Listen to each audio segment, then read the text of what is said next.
শেখ হাসিনাকে বাংলাদেশে নিয়ে যেতে ভারত কি যুদ্ধে যাবে?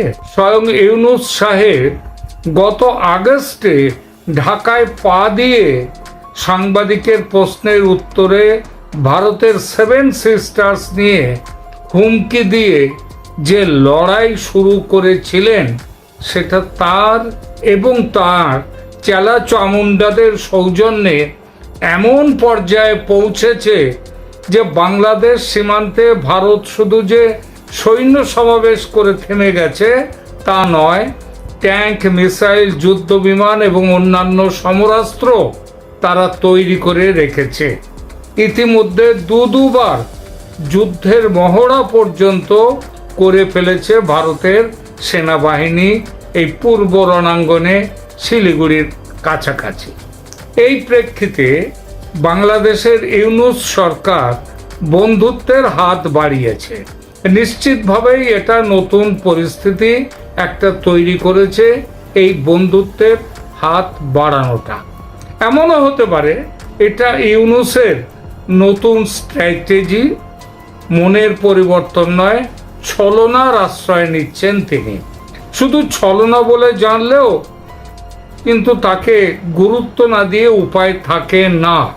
খেয়াল করলে দেখবেন ইসলামী মৌলবাদী ও সন্ত্রাসবাদীরা কিছুদিন আগেও যেভাবে প্রকাশ্যে দাপাদাপি করেছে সারা বাংলাদেশ জুড়ে, যেভাবে ভারতের বিরুদ্ধে বিষ উগরে দিয়েছে, তারপর পাকিস্তানের প্রভাব যেমন বাড়ছিল লাফিয়ে লাফিয়ে, সেই লাফালাফিতেও হঠাৎ যেন লাগাম পড়ে গেছে। এমনকি সীমান্তে ভারতীয় সেনা এই 2-3 দিন আগে গুলি করে 3 জন বাংলাদেশি অনুপ্রবেশকারীকে মেরে ফেলেছে। তারপরেও বাংলাদেশ আদৌ আগের মতো প্রতিবাদে ফেটে পড়েনি। এই নতুন লাইন কেন নিয়েছে বাংলাদেশ? কারণ ইউনূস এবং তার সমর্থক রাজনৈতিক শক্তি হিসেবে যারা আছেন বাংলাদেশে, তারা বুঝেছেন যুদ্ধ করে শুরু করে দিতে পারে ভারত, এমন কোনো পরিস্থিতি এখন তৈরি করা একদম ঠিক নয়। সেটা তাদের রাজনৈতিক যে জায়গায় তারা দাঁড়িয়ে আছে সেই অবস্থানকে শেষ করে ফেলতে পারে। অতএব পিছিয়ে আসা এবং গরম হাওয়াকে ঠান্ডা করার কৌশল নিয়েছে। কিন্তু প্রশ্ন হচ্ছে, ভারত কি সত্যিই যুদ্ধের জন্য প্রস্তুতি নিচ্ছিল? যদি নিয়ে থাকে তাহলে কোন কোন কারণে সেই প্রস্তুতি নিচ্ছিল ভারত এবং সেই কারণগুলি কি সেটা একটা দেখা যাক, এবং এটাও দেখা যাক বর্তমানে কি সেই কারণগুলি আর নেই। ভারত যুদ্ধের প্রস্তুতি নিচ্ছিল মুখ্যত এই কারণগুলির জন্যে। 1, বাংলাদেশ সরকারের সাংঘর্ষিক মনোভাবের উত্তর দিতে নিজেকে তৈরি করতে রাখার জন্যই প্রস্তুতি নিচ্ছিল। 2, সন্ত্রাসবাদকে লাগাতার প্রশ্রয় দিয়ে ভারতের সুস্থিতি নষ্ট করার যে চেষ্টা ইউনূসের মদতে চালাচ্ছে বাংলাদেশের জঙ্গি সংগঠনগুলো, তার জবাব দেওয়ার জন্য ভারত যুদ্ধের প্রস্তুতি নিচ্ছিল। 3, হিন্দুদের ওপর যে অত্যাচার চলছে সেই অত্যাচারকে চিরকালের জন্য বন্ধ করার একটা ব্যবস্থা তৈরি করাটাও ছিল উদ্দেশ্য। এবং 4 নম্বর তথা সবচেয়ে বড় কারণ কিন্তু এইটা, সেটা হচ্ছে ইউনূস সরকারকে হটিয়ে দিয়ে সেই জায়গায় বৈধ সরকারের প্রতিষ্ঠা করা। আর এখানেই উঠে আসে শেখ হাসিনার সরকারকে ফিরিয়ে নিয়ে যাওয়ার কথা। ইউনূস স্বেচ্ছায় বিদায় নিলে ভালো, নইলে বলপ্রয়োগ করতেও পিছুপা হবে না ভারত। এটাই ছিল ভারতের কিছুদিন আগে পর্যন্ত, এইটাই ছিল ভারতের লাইন অফ অ্যাকশন। তার কারণ একটা তো পাকিস্তান প্রেমী সরকার, একটা মৌলবাদ ও সন্ত্রাসবাদের পৃষ্ঠপোষক সরকারকে ঘরের দুয়ারে থাকতে দিতে, ঘরের দুয়ারেও বলা যায় অথবা পেটের মধ্যে রাখতে, কারণ এই যে বাংলাদেশ সেটা হচ্ছে ভারতের পেটের মধ্যে রয়েছে, 4 দিকে হচ্ছে ভারত। তো এইভাবে পেটের মধ্যে এই রকম একটা সরকারকে রাখতে দিতে কখনোই চাইবে না ভারত, এটা জানা কথা। এই প্রসঙ্গে স্বভাবতই উঠে আসে 1971-এর কথা। ভারত সেবার যুদ্ধে নেমেছিল কেন নেমেছিল 71-এর যুদ্ধে ভারত? পশ্চিম রণাঙ্গনে পাকিস্তানি বিমান বাহিনী 8 জায়গায় পরপর আক্রমণ করে, একসাথে আক্রমণ করেন ভারতকে। ভারত তার পর নামে প্রত্যক্ষ যুদ্ধে, কিন্তু শুধু পশ্চিম রণাঙ্গনে যুদ্ধকে সীমিত না রেখে ভারত কেন পূর্ব রণাঙ্গনে বা পূর্ব পাকিস্তানের লড়াইকে টেনে এনেছিল? কেন এনেছিল? সে কি শুধুই শেখ মুজিবের মুক্তিবাহিনীকে যুদ্ধে বিজয় দিতে? ডিসেম্বরে প্রত্যক্ষ লড়াইয়ে নামার আগে প্রায় 8 মাস ধরে অস্ত্রশস্ত্র, ট্রেনিং ইত্যাদি দিয়ে মুক্তিবাহিনীকে যে লড়াইয়ের ময়দানে রেখেছিল ভারত, সেটা কি শুধু মুক্তিযুদ্ধকে সফল করার জন্য? ভারতের নিজের স্বার্থও তো ছিল সেখানে। সে স্বার্থ ছিল কি? ছিল পাকিস্তানকে টুকরো করা এবং টুকরো করে দুর্বল করে দেয়া, যাতে দেশের পূর্ব সীমান্তে একটা বন্ধু সরকার থাকে। নিশ্চয় এটাই একমাত্র কারণ ছিল না, তবে এটা যে একটা কারণ ছিল সেটা অস্বীকার করলে সত্যকে অস্বীকার করা হয়।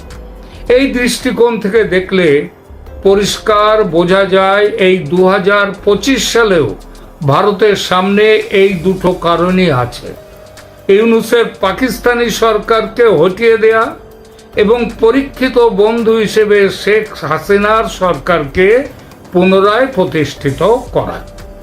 যুদ্ধ বাঁধাতে গেলে একটা অছিলার দরকার পড়ে। 71-এ পাকিস্তানের বিমান হানা সেই অছিলার কাজটা মিটিয়েছিল। পাকিস্তান বোকামি করেছিল পশ্চিম রণাঙ্গনে বিমান হানা করে দিয়ে। এবার যদি তেমন কিছু না আসে, তাহলে ভারত ঝাঁপাবে যুদ্ধে, সেটা কোন কারণ দেখিয়ে? সেটা বুঝেই ইউনূস ব্যাকফুটে গিয়েছেন, ভারতের হাতে কোনো সুযোগ তুলে দিতে চান না বলে। বন্ধুত্বের অলিভ ব্রাঞ্চ বাড়িয়ে দিয়েছেন ভারতের দিকে। সুতরাং যুদ্ধ যদি বাধায় ভারত, বিশ্বে ভারতের প্রতিষ্ঠা কিন্তু বড়সড় প্রশ্ন চিহ্নের মুখে পড়বে। বাকি থাকে শেখ হাসিনার পুনর্বাসনের প্রশ্ন। দেশের বৈধ প্রধানমন্ত্রী হিসেবে তার পুনর্বাসন খুব আন্তরিকভাবে চায় ভারতের মোদী সরকার। যে সরকারই থাকুক না ভারতে, সেই সরকারই চাইতো এইটা। বাংলাদেশের প্রাক্তন প্রধানমন্ত্রীকে আশ্রয় দিয়ে তার পাশে দাঁড়িয়ে তাকে বিচারের জন্য ফেরত চেয়ে বাংলাদেশের অজস্র দাবিকে দৃঢ়ভাবে উপেক্ষা করে ভারত বুঝিয়ে দিয়েছে শেখ হাসিনা ভারতের বন্ধু এবং বন্ধুর পাশে থাকার অঙ্গীকার নিয়েছে ভারত, এবং সেই অঙ্গীকার মতোই চলবে। কিন্তু এজন্য কত দূর যেতে প্রস্তুত ভারত? আলাপ আলোচনা ও কূটনৈতিক চাপ দিয়ে যদি ইউনূসকে দ্রুত নির্বাচনের ব্যবস্থায় রাজি করানোর চেষ্টা করা যায়, তাহলে কি যুদ্ধের দিকে যাবে? বলা বাহুল্য, যাবে না। আর এই ব্যবস্থায় রাজি করানোর চেষ্টা ইউনূসকে অনেক আগেই কিন্তু শুরু করে দিয়েছে ভারত। এবং ভারতের যে সেখানে গিয়ে বিভিন্ন জায়গায় গিয়ে দৌত্য করার ফলে পশ্চিমা বিশ্ব পর্যন্ত ইউনূসের ওপরে চাপ দিচ্ছে যাতে দ্রুত নির্বাচন এবং নিষ্পক্ষ ও সবাইকে নিয়ে নির্বাচনের দাবি, মানে free and fair and inclusive election, সেটা যাতে করে সেই দাবি ইউনূসের ওপরে প্রচণ্ডভাবে পড়ছে। আপনারা জানেন যে ঢাকাস্থিত America charge d'affaires Tracey Jacobson আজ থেকে অন্তত 15 দিন আগে ইউনূসের সাথে দেখা করে এই একই দাবি করেছেন, free, fair and inclusive election. এবং ওয়াকার সাহেবের সঙ্গে, ওয়াকারুজ্জামান সেনাপ্রধান, তার সঙ্গে দেখা করেও এই একই দাবি করেছেন, free, fair and inclusive election করতে হবে। ইনক্লুসিভ মানেই হচ্ছে আওয়ামী লীগকে বাদ দেওয়ার কথা যারা বলছে তাদের বাড়া ভাতে চাই, সেটি হবে না। আওয়ামী লীগকে নিয়ে নির্বাচন করতে হবে এই। এবং আগে বলেছিলেন যে সব সংশোধন করে, ইউনূস সাহেব আগে বলেছিলেন কি সব সংশোধন করে একেবারে সব কিছু ঘষে মেজে দেশকে ঝকঝকে করে ভোট করতে গিয়ে তার লাগবে মোটামুটি 6 বছর লাগবে, অর্থাৎ 6 বছর তাকে শাসন করবার সুযোগ দিতে হবে। এখন তিনি কি বলছেন, ওই সংশোধনের কথাটা এখন আর গুরুত্বপূর্ণ নয়। তিনি এখন বলছেন মোট ভোট যে দেশে হবে সেটা আগামী ডিসেম্বরের মধ্যে হবে। চাপ দিয়ে ইউনূসকে পদত্যাগ করি, কিন্তু ভোটটা হবে কার অধীনে, কোন সরকার ক্ষমতায় থেকে ভোটটা করবে? ইউনূস সরকার ক্ষমতায় থেকে ভোট করলে তো সেই একই প্রশ্ন আসবে। সে তো যা দেখা যাচ্ছে এখন ইউনূস সরকারের চেলা চামুন্ডাদের, তাতে তারা তো গায়ের জোরে ভোট করবে এবং সে ভোটটা হবে রিগিং ভোট হবে, রিগড ইলেকশন হবে। সুতরাং তাকে রেখে ভোট করা চলবে না, এই দাবিটা এখন তুলবে ভারত। এবং সে দাবি অলরেডি বলে দিয়েছে ইউনূসকে, আপনি বিদায় নিন। চাপ দিয়ে তাকে পদত্যাগ করিয়ে একটা কেয়ারটেকার সরকারের অধীনে নির্বাচন করার ব্যবস্থা যাতে করা যায় সেই চাপ দেবে এবং দিচ্ছে ভারত। এবং ইউনূসকে সেই চাপের কাছে নতি স্বীকার করতেও বাধ্য করবে ভারত, সমস্ত বহির্বিশ্বকে সঙ্গে নিয়ে। ইউরোপিয়ান ইউনিয়ন, তাদের সমস্ত দেশ যারা শেখ হাসিনার সময় ওই সেনাবাহিনীর কাছে দাবি করেছিল যে গুলি না চালাবার কথা সাধারণ মানুষের, সেই ইউরোপিয়ান ইউনিয়নের যে সমস্ত দূতাবাস বাংলাদেশে আছে তারা এই কাণ্ডটি করেছিল। এখন তারাই আবার বাইডেন নেই, ট্রাম্পের সাথে তাদের সম্পর্ক খারাপ, ভারতের কাছে ছুটে এসেছেন ইউরোপীয় কমিশনের চেয়ারপারসন মহিলা, তিনি উর্সুলা, তিনি এসছেন। সুতরাং ভারত এখন যুদ্ধর দরকার নেই। ইউনূস মার্চের মধ্যে পদত্যাগ না করলে ভারত শক্তি প্রয়োগ করে ইউনূস সরকারের পতন ঘটাবে, অথবা অর্থাৎ যুদ্ধ ঘোষণা করবে। এই সম্ভাবনা এখন অনেকটাই চলে গেছে এই মুহূর্তে।